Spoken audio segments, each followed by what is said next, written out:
नमो जनभाषायै संस्कृताय मित्राणि श्रीगुरवे नमः। महाकवि शूद्रकुरग्निमित्र की राजधानी विदिशा से मैं तेंद्राचार्य आप सभी का पुनः स्वागत करता हूँ।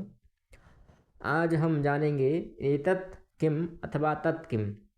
इससे पूर्व हम एषः सः किम, एषः सः कः और एषा सा का यह हम जान चुके हैं। अब हम उससे आगे चल रहे हैं। एतत् किम का अर्थ क्या होगा? यह कौन है ना। और तत्किम का अर्थ क्या होगा कि वह कौन है। पर यह किस लिंग में होगा? नपुंसक लिंग में होगा। जब हमें कोई वस्तु नपुंसक लिंग की दिख रही होगी तभी हम इसका प्रयोग करेंगे। जैसे एतत् किम एतत् भवनम, एतत् किम एतत् भवनम, यह क्या है? यह भवन है। भवन मतलब मकान, घर। तत् किम तत् मंदिरम, तत् किम तत् मंदिरम, तन्मंदिरम। एतत् किम एतत् वातायनम, वातायनम इत्युक्ते खिड़की। एतत् किम एतत् वातायनम। तत् किम तत् सोपानम, सोपानम इत्युक्ते सीढ़ियाँ। सोपानानि इत्युक्ते सीढ़ियाँ। सोपानम इत्युक्ते एक सीढ़ी। ठीक, एक सीढ़ी होगी तो सोपानम, और बहुत सारी सीढ़ियाँ होंगी तो हम कह देंगे कि सोपानानि, क्योंकि बहुत सारी है ना। अभी यहाँ तो बहुत सारी हैं तो हम कह देंगे कि सोपातानि सोपानानि सन्ति। पर हमें जानना एक ही वचन के लिए है, एक वचन के लिए, इसलिए हम तत्सोपानम का प्रयोग करेंगे, है ना। जब हम बहुवचन पढ़ेंगे तब हम आपको बहुवचन का भी समझा देंगे। फिर है एतत् किम एतत् छत्रम, किम छत्रम एतत् छत्रम। अस्तु। तत् किम तत् नक्षत्रम, है ना। यहाँ पर भी बहुत सारे नक्षत्र हैं पर हमें एक ही नक्षत्र मान लीजिए कोई, जैसे इसी को हम द्योतक कर रहे हैं। तो एतत् किम एतत् नक्षत्रम, है ना। किम नक्षत्रम तत् नक्षत्रम। नक्षरति नक्षत्रम, है ना, जो क्षरित नहीं होता है, जो घटता बढ़ता नहीं, वो नक्षत्र है। एतत् किम एतत् कमलम, एतत् पुष्पम, किम पुष्पम एतत् पुष्पम। तत् किम तत् चंपकम, तत् किम तत् चंपकम, किम चंपकम तत् चंपकम। एतत् किम एतत् युतकम, एतत् किम एतत् किम एतत् एतत् किम एतत् युतकम। एतत् किम एतत् उरुकम, उरुकम। अस्तु। उरुकम इत्युक्ते पैंट और युतकम इत्युक्ते शर्ट। अब एतत् किम एतत् पर्णम, एतत् पर्णम। एतत् किम एतत् मुखम, एतत् किम एतत् क्रीडनकम, क्रीडनकम इत्युक्ते खिलौना। एतत् किम एतत् तत् किम तत् चक्रम, दूर है ना इसलिए हम कहेंगे तत् किम तत् चक्रम, तत् किम तत् चक्रम।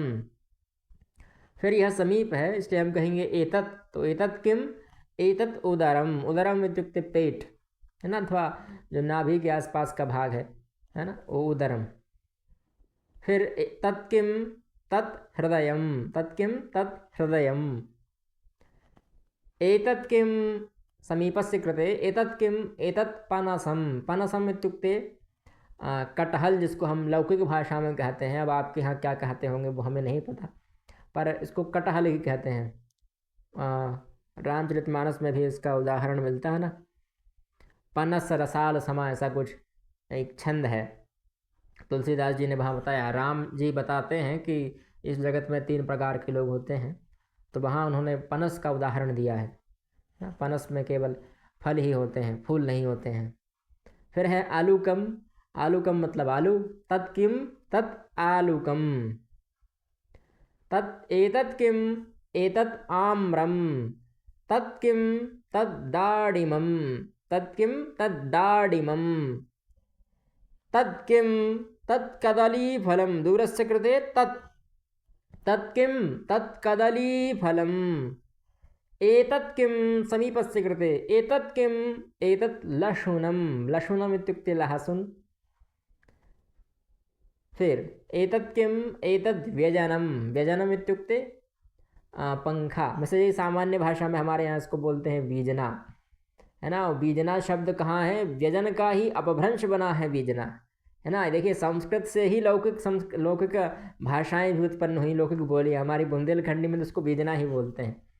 क्यों बोलते हैं, क्योंकि वजन शब्द का यह अपभ्रंश हो गया, है ना। जैसे अन्य शब्दों का भी हम अपभ्रंश बना देते हैं, है ना। शेखर का शेखर हो गया, ये सब जो है ये सब अपभ्रंश हो रहे हैं। उसी प्रकार से व्यजन शब्द का बीजना रूप बना, इसका अर्थ हुआ पंखा जो हाथ से घुमाते हैं। फिर है तत्किम दूरस्य कृते तत्कमलम, तत्किम तत्पादांशुकम पजामा, तत्पादांशुकम।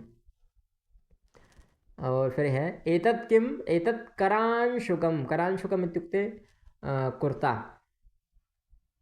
ठीक है, अब ये प्रश्नवाचकाः अवधेयम मतलब जानना चाहिए, क्या जानना चाहिए, तो एते प्रश्नवाचकाः, एते प्रश्नवाचकाः शब्दाः कः पुल्लिङ्गस्य कृते, का स्त्रीलिङ्गस्य कृते, किं नपुंसकलिङ्गस्य कृते।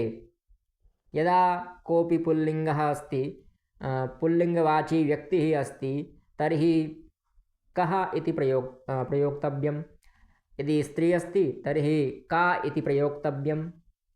यदि किमपि नपुंसकलिङ्गवस्तूनि सन्ति तर्हि किम इति प्रयोक्तव्यं, है ना। अगर कोई पुरुष है तो कः का प्रयोग करें, स्त्री है तो का प्रयोग करें, और नपुंसकलिंग का कोई है, नपुंसकलिंग से मतलब तात्पर्य है जो कोई वस्तुएं हैं जिनमें प्राण नहीं होते हैं, अस्थिर वस्तुएं हैं, है ना। अब देखिए आपको ध्यान रखना होगा कि संस्कृत में वह नपुंसकलिंग में है अथवा नहीं है। जैसे कुर्सी है, अब कुर्सी तो वैसे होने को तो वह नपुंसकलिंग में ही है, पर संस्कृत भाषा में वह पुल्लिंग में है, आसंदः शब्द है उसके लिए। और टेबल के लिए शब्द है उत्पीठिका शब्द है, स्त्रीलिंग का है ना।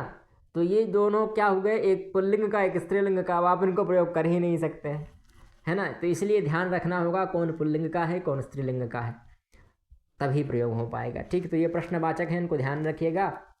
कहा पुल्लिंग, ये सब नीचे से उन्होंने वही लिखा है। अब ये अभ्यास है, ये हम अगली वीडियो में देखेंगे। ठीक है, जयतु संस्कृतम जयतु भारतम।